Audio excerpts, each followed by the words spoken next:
Breaking news प्रमद बर' दैदेननाय UPPL हानजानि गिदिर खहा 11 नं बावखुंग्रि बियाबनि टिसिएलसिसिनि बारग' मासिगिरि सन्जय नार्जारिया इउपिपिएल हानजाखौ नागारनानै एमएलए धनेश्वर गयारीनि गेजेरजों बिपिएफ दोलोआव जयनिं जाबाय।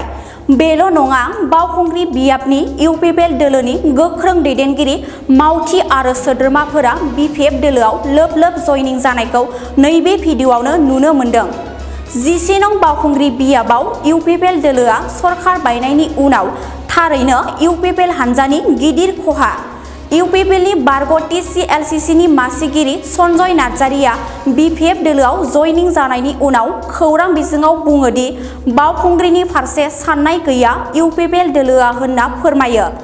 बारग' टिसिएलसिसिनि मासिगिरि सन्जय नार्जारिजों लोगोसे गुबुन गुबुन बिबानाव थानाय इउपिपिएल दोलोनि गासै 700निख्रुइबो बांसिन सोद्रोमाफोरा बिपिएफ हानजायाव हाबफैयो।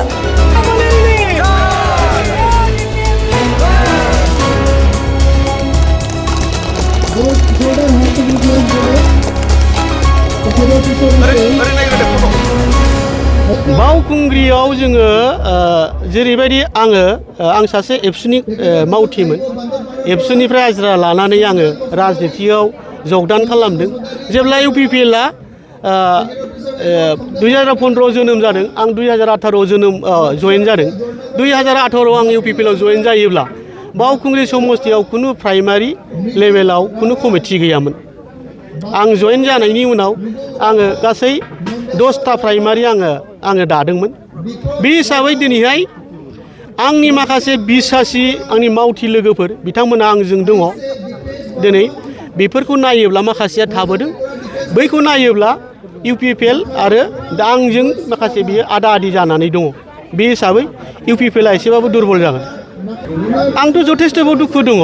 आङो इउपिपिएल खालामनायनि गुबैया नैबे बावखुंग्रियाव जोंनो जनप्रति नांगौ, निधि नांगौ हिसाबै आङो गोसो दङमोन। बे हिसाबै आङो पार्टियाव खामानि मावदोंमोन, आसाबो होदोंमोन। 2020आवबो आङो बिदोंमोन, 2020आवबो होआखै। 2025आवबो आं बिदों, 2025आवबो आंनो होआखै।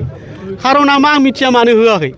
नाथाय जे बावखुंग्रिनि सासे जनप्रतिनिधिया जायगानि जानांगौ ना बायह्रानि जानांगौ, जों बेखौ साधारन रायजो राजाफ्राबो मिथिगौ। दिनैहाय बावखुंग्रियाव आं बिसेयावबो आंनो होआलासिनो बेंटलनिफ्राय इउपिपिएल दैदेनगिरि प्रमद बर' सारमोना बावखुंग्रियाव बिजाथि होदों। दा बेफोरखौ नायोब्ला बावखुंग्रिनि फारसे मोजां साननाय, मोजां अननाय गैया इउपिपिएलनि दैदेनगिरियाव। बेखायनो बावखुंग्रिनि थागिबि बावखुंग्रि जायगानि सासे बयजों लुबैनाय, आंबो गेलेनो गोसो जानाय बिजाथिखौ होआलासिनो गुबुननि होदों। बेहाय आंहा जथेस्थ' दुखु मोननाय दं। बेजों जेबो खोथा गैया। आङो सासे जेरावखि थाया आङो समाजनि जाथिनि खामानि मावनो मोजां मोनो। जोङो सिगां समाव एबसुआव थानानै जोङो जाथिनि खामानि मावबोबाय। दा जोङो राजनिति भाबै जों खामानि मावनो आं इउपिपिएलआव जयेन जादोंमोन। इउपिपिएलआव माखासे खामानि मावनो मोजां सुबिदा मोनाखै। बेखायनो आङो दा नैबे बिपिएफआव जयेन जानानै बा बिपिएफनि सासे कर्मि जानानै आंनि बे ओनसोलनि हारिनि, जाथिनि, समाजनि मावनो थाखाय आङो बेबायदि सिन्था खालामनानै आं बिपिएफआव जयेन जादों।